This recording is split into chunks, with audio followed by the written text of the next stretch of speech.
Hello mates, welcome to Budgie Gaming. I'm your host Finley. Today I'll be ranking every game shown at the Nintendo Direct Partner Showcase. This video will be split into 3 sections. The first section will be statistics from the Direct. The second part will be ranking every game shown. And lastly, I'll go over how I felt about the entire Direct. If you enjoy this type of content, feel free to hit that like and subscribe button and let me know how you felt about this Direct and what you're most excited for. You can even rank all 38 games and drop them in my comments. I'd honestly like to see that if you'd like to share your opinions. Alright, so there were a total of 38 games announced. There was some good news and bad news with these 38 games. The bad news is out of the 38 games, 2 of these games are just Switch 2 upgrades for games already available on the original Switch. So technically they're not new games. Ironically, both make it kind of high in my ranking. More bad news is out of the 38 games, 10 are game keycards and 2 are download codes in a box. 10 out of 38 might not sound bad, but keep in mind that 25 games are either digital only or no confirmation there'll even be a physical release. So if you did the math, you'll figure out that there's only one game that is confirmed to be fully on cart. That's some serious bullshit. And what might be the worst news, kinda debatable between this or the game keycard news, is that 12 games that were announced are already playable on the PS5, Series X and PC. And to rub some salt in the wound, some of these games are nearly a decade old, with one of them actually being over a decade old. The good news, 12 of these games will be only on Switch and PC, which I'm assuming will change later on, as I have a hard time imagining Kyoto, Xanadu and Concept Begins not going on the PS5, though I feel like most will stay just on the Switch. More good news is that 8 games are releasing the same day on the Switch as every other system. So while there are 12 games we're getting much later than we got on other systems, it's nice to see 8 of them releasing the same day. Hopefully this trend ramps up the farther we get into the year. Alright, now that those statistics are out of the way, here is the main event. Me ranking every game from the Partner Showcase Direct. I'll be starting from the game I'm least excited for and working my way up to the game I'm most excited for. At number 38, the game I'm the least excited for is PGA Tour 2K25, releasing on February 6th. I already have no interest in this game, but the fact that it's a year-old game that can be bought on other systems for $30 makes this announcement that much worse. I'm not paying double the price for an inferior version of a game that is, at the moment anyway, digital only. Even if it was physical, it would be a game keycard since it's a 2K game. At number 37, sticking with the 2K theme, we have WWE 2K26, releasing March 13th on all consoles. At least it's releasing the same day as the rest of the consoles, but I don't even want to play it there, so I won't be picking it up on the Switch either. This is just above PGA Tour by a hair, only because I think a wrestling game would be slightly more entertaining than a golf game. Keeping with the sports theme, in 36th, we have one of the 2 soccer or football games announced at this Direct, and that is eFootball Kickoff, releasing sometime in the summer of 2026. Soccer games, much like any sports game that isn't extreme sports, are pretty boring to me. If I'm going to play a sports game, I prefer it to be arcade-styled like the Mario Sports series. This game beats out WWE just slightly, because I prefer soccer games over wrestling, even though I don't really care for either. In 35th, we have Goat Simulator 3, releasing April 1st. A game that is nearly 4 years old that I could buy on sale for under $10, whereas the Switch 2 is charging $30. And it's already on the Switch, so it better be an upgrade, but it's looking like it won't be. As for the game itself, it looks okay even though I've never played any games from the series, but I don't really see myself playing it. In 34th, we have Oblivion, releasing in 2026. I really don't want to play massive games like this on handheld, so there is really no reason to get it on the Switch 2 when it'll look better elsewhere. Plus, it's a code in the box, which is absolutely disgusting. It's just higher than Goat Simulator since I like Oblivion more. In 33rd, we have Fallout 4 releasing on February 24th. Have fun going against Resident Evil 9. Anyway, same issues as Oblivion. Only reason it's slightly higher is because this game could feel pretty cool with mouse support, assuming they even add it. But again, download code in the box, so it is a no from me. In the 32nd spot, we have Tales of Arise, Beyond the Dawn Edition, releasing on May 22nd. This game has been playable on other systems for nearly 3 years now, and the game has been as cheap as $15 on those other systems, whereas the Switch 2 version will be $50. One thing this game has going for it is it contains the Beyond the Dawn expansion, which is a $30 value. But again, this DLC has been as cheap as $10 on other consoles. So if you got it all on sale, you could have gotten the entire game and DLC for $25, which is the better version of the game, and the main game is fully on disc. This also doesn't seem like the type of game I'd want to play on the go. That said, the game looks awesome as I've never played it, but when I do, it'll be the cheaper, superior version on the PS5. In the 31st spot, we have Digimon Story Time Stranger releasing on July 10th. Digimon has the exact same issues as I've already mentioned for Tales of Arise, but the issues aren't quite as extreme since Digimon is a much more recent game, being less than a year old, which is why it's higher on the list. But the game looks awesome, and I look forward to it being my first Digimon game I'll ever play. But it'll be on the PS5. In 30th place, we have Final Fantasy VII Rebirth, releasing June 3rd. Just like the last two games mentioned, it's a game that could have been played on other systems years ago, and it isn't a game that I would want to play on the go. I just don't want to play large epic stories on a smaller screen, but maybe that's just me. Anyway, the main reason this is higher than Digimon and Tales of Arise is because Square Enix at least recognizes the bullshit of older titles on game keycards, and they price it accordingly. But I still wouldn't play any of these three games on the Switch, but I'll love to play them all elsewhere. In the 29th spot, we have Star Trek Voyager, Across the Unknown, releasing February 18th. I don't really have much to say about this game other than it looks pretty boring, and I'm not really a Star Trek fan, so it's not getting bonus points in that regard. The reason it is higher than the rest of the games is mostly based on the possibility of it being good. At least I'll consider playing this on the Switch, unlike all the games before this. And I'd especially be interested if it has mouse controls, because it looks like the type of game that needs it. I'm just going to put these two together. We have 28th and 27th, with Resident Evil 7 and 8, both released on February 26th. I'd probably give 7 the slight edge because it looks scarier. These games might be kind of cool in handheld mode since they're smaller, contained games. But at the end of the day, I want to play games like this on the bigger screen with the best possible graphics. As for recording, I haven't seen the price Capcom is asking for these versions, but you can easily pick these up for $10 or less on other consoles. In the 26th spot, we have Pragmata, releasing on April 24th. It's kinda hard being hyped for this game showing up since we've already seen so much coverage of it. Not only that, but I'm not even sure if I want to play it, even after all the coverage it's received. If it gets great reviews, I'll try it. But it won't be on the Switch. In 25th place, we have Resident Evil 9. Basically the same issues as Pragmata, but the only difference is, I really want to play Resident Evil 9. It's just hard to be excited to see it in this direct since it's been extensively covered, and I'm actively avoiding it because of spoilers. I have heard it runs quite well on the Switch too, but again, I'll be playing it elsewhere. In the 24th spot, we have Sonic Wings releasing in 2026. I mean, I guess it looks alright. I might give it a shot when it goes on sale, but I'm not dying to play it. I will say that it is cool. They're trying to revive old games. In the 23rd spot, we have Doraemon also releasing in 2026. This one, I really have no clue what is going on, but I'm actually pretty intrigued by it. The main reason it's so low is because I don't really know anything about it based on the trailer, but it looks like something I'd want to play regardless. In 22nd place, we have the second soccer game of the Direct, which is Captain Tsubasa 2 World Fighters, releasing sometime in 2026. I know I already mentioned my lack of interest in sports games, but this one looks chaotic and arcade enough for me to want to give it a shot. If it turns out to get decent reviews and has a decent sale, I actually see myself trying it out. In 21st place, we have Tokyo Scramble, releasing February 11th. Honestly, it does look janky as hell, but it also looks like it could be a guilty pleasure as long as the gameplay isn't super awful. I'm pretty sure reviews won't be great, but I'm willing to try it if it's not absolutely awful.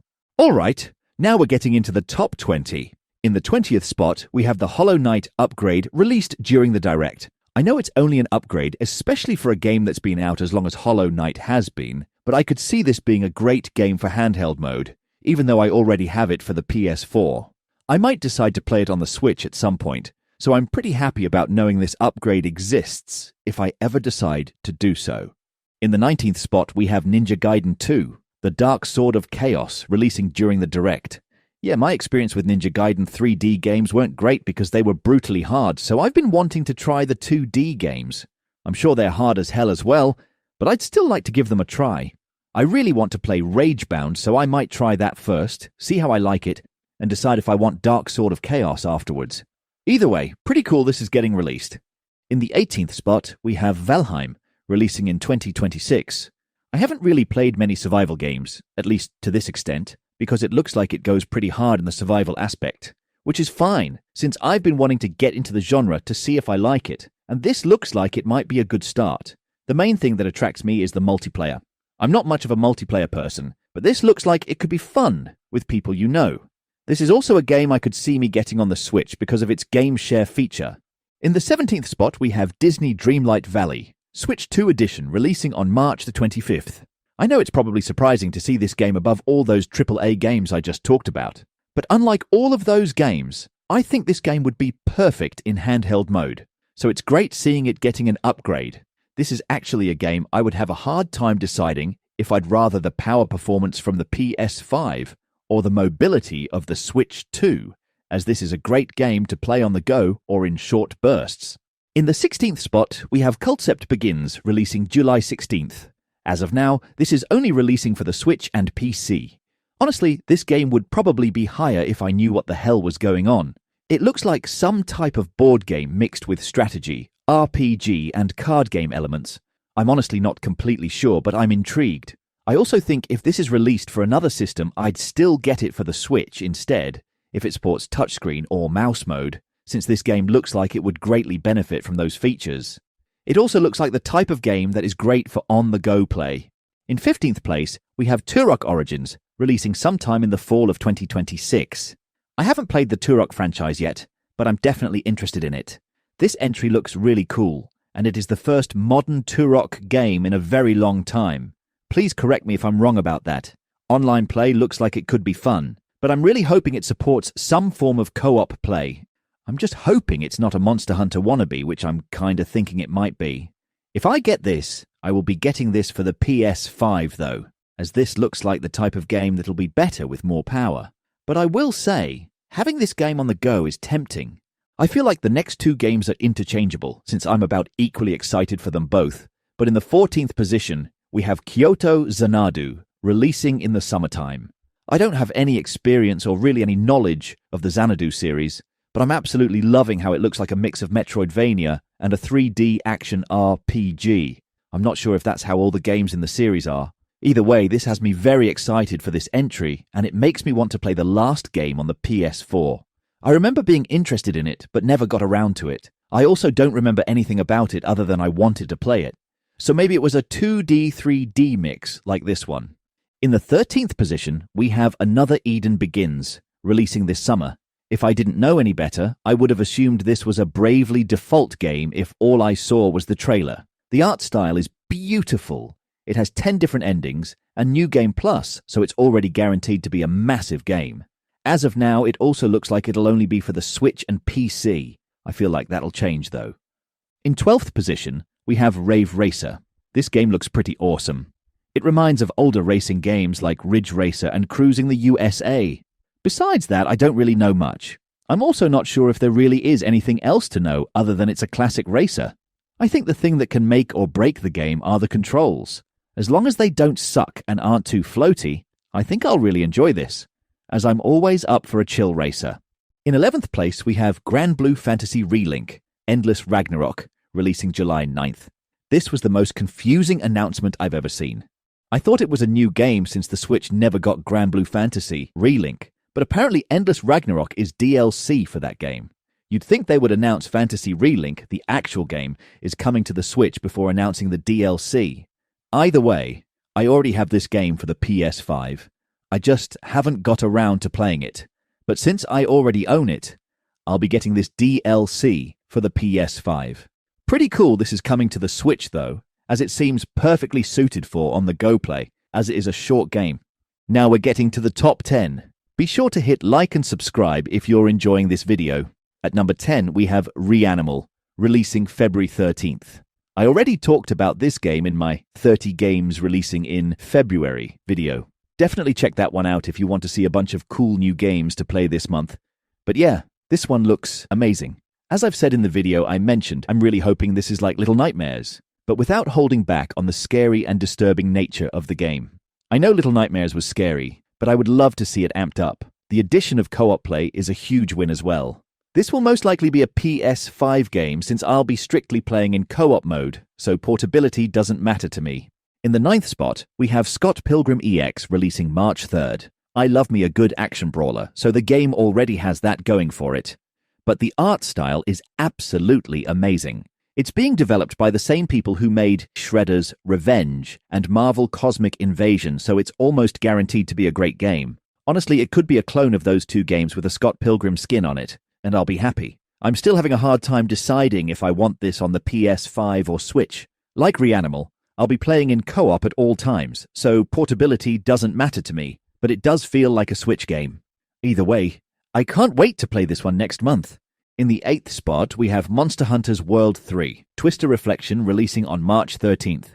This game looks so beautiful. I know it's kind of weird to be excited for the third game of a series I never played, but damn, this game looks so good. I actually own the first two games for the Switch, but it looks like I'll be switching to the PS5 for this version, partly because I think this game needs the most powerful system I can possibly play it on, and partly because I'm not buying a game keycard. I might just play Part 3 before 1 and 2 and go back to those later, but that'll be stupid since I already own those. But that's how good this game looks. It's making me consider stupid things in order to play it sooner. In 7th place, we have Cool Borders, released during the Direct. My level of hate for realistic sports games is about on par with my love for extreme sports games. Apparently, this is a re-release of a 30-year-old game that I never heard of, which kind of makes me all the more excited for it. This looks like the perfect game to play with this insanely cold weather everyone has been having lately, so the release timing couldn't have been more perfect. I'll be picking it up after I finish another game that I'll be buying on this list. Coming in at number 6, we have Shadow Tactics, Blade of Shogun, releasing on March 18th. I know you're surprised, aren't you? After all the shit talking I've done about games being released for the Switch that are 5 or 10 years old, and here I have a 10-year-old game ranked at number 6. Does that make me a hypocrite? Kind of, but hear me out. This game is made for on-the-go play. Not only that, but if they integrate touchscreen controls or mouse mode, then this may just be the best way to play this game. Now you can get this right now on the PS5 or Xbox for $4, which is an insanely good deal. So if you wanted to go that route, I don't blame you at all. But if this game turns out as I'm thinking it will, I'll absolutely be buying it, even though I already own the PS4 version. Now that's how these re-releases are supposed to make gamers feel. At number 5, we have The Adventures of Elliot, The Millennium Tales, releasing June 18th. My god, this game looks beautiful! I'm obsessed with the HD 2D art style that Square Enix has been putting out. But this one is different. This is the first game in this graphical style that isn't turn-based. So I'm super excited to see how this game looks with all the movement happening during battles. I'm also happy we finally got a release date. As of now, it's in a month that doesn't have a lot of releases. So if it's not too long of a game like Octopath Traveler, I should be able to knock this one out this year. That's what I'm hoping and planning on anyway. At number 4, we have Indiana Jones and the Great Circle, releasing May 12th. Alright, for starters, this game is insanely good, as I've already played it on the Xbox. Secondly, if these trailers are showing Switch 2 gameplay, I'd be shocked, because it looks so damn good in these trailers. Lastly, it's looking like this game will mostly be on cart, with the exception of the Polish language, which will require a download. If that's the case, I'm absolutely getting this game since this would be the only way to get this game fully on cartridge or disc. I enjoyed this game so much that I've been wanting to buy it, but I want it physically and fully on the disc or cart. If this is the only way to do it, then goddammit, I'm doing it. It was honestly tough picking between the top 3, and I think they're interchangeable given the day and what I'm in the mood to play, as they all look fantastic. With that said, coming in 3rd place we have the Super Bomberman Collection, released during the Direct. Remember earlier when I said I'll buy Cool Borders after I finished another game on this list? Well, this is the game. It's kind of weird being so excited for this, as I've only played one Bomberman game on the 360, but I absolutely loved it. It's still one of my favorite arcade games ever released for the 360. If this collection can capture at least half the fun, I'll absolutely love this game. As far as getting it on the Switch, well, that's still up in the air. It honestly might be a game I get on multiple systems if I enjoy it as much as I'm expecting to enjoy it. In 2nd place, we have the game that is probably everyone's number 1, and that is Orbital. This game looks like it'll be so much fun. The art style is awesome. It looks like an older anime from the 80s or 90s. But the real draw is a game built from the ground up with co-op in mind. So there is a chance that this game can possibly be the best co-op game ever made. Okay, that'll be tough, but it has a chance at being one of the best. And this is a Nintendo Switch exclusive, which is kind of odd since it's not being developed by Nintendo. Either way, I can't wait to play this game when it releases this summer. And for the number 1 spot, we have Paranormal Sight: The Mermaid's Curse, releasing very soon on February 19th. A horror game based on mermaids? How could anyone not want to play this game for that alone? I especially like it when mermaids are depicted as scary and violent creatures, which seems to be the case with this game. Remember when I said Cool Borders released at the perfect time of year? Well, this game feels like it's releasing at the worst time of year, as it feels like the perfect game to play during a summer rainstorm. With that in mind, I probably won't be playing this until summer because of that. Going off of the first game in the series, it seems like this will only be released for the Switch and PC, but that's totally fine by me as this is a perfect game for handheld mode anyway. And for the last section of the video, how did I feel about this Direct? Well, honestly, it was just okay at best. As you've noticed from my ranking, there are a lot of games I don't care about at all. And when you add in the keycard factor and the fact that you can get better versions of a lot of these games elsewhere and at a much better price, there really isn't any reason for someone to buy these games for the Switch if you have other systems or a PC to play on. Now, if you're someone who solely plays games on the Switch, then I could see this being a pretty good Direct. But for me, it was just okay, since I'd rather play most of these games on my PS5. So that was my ranking of all 38 games announced for this Nintendo Direct. What do you think about my ranking? Do you agree? Do you disagree? Let me know down in the comments below. Until next time, take care, mates.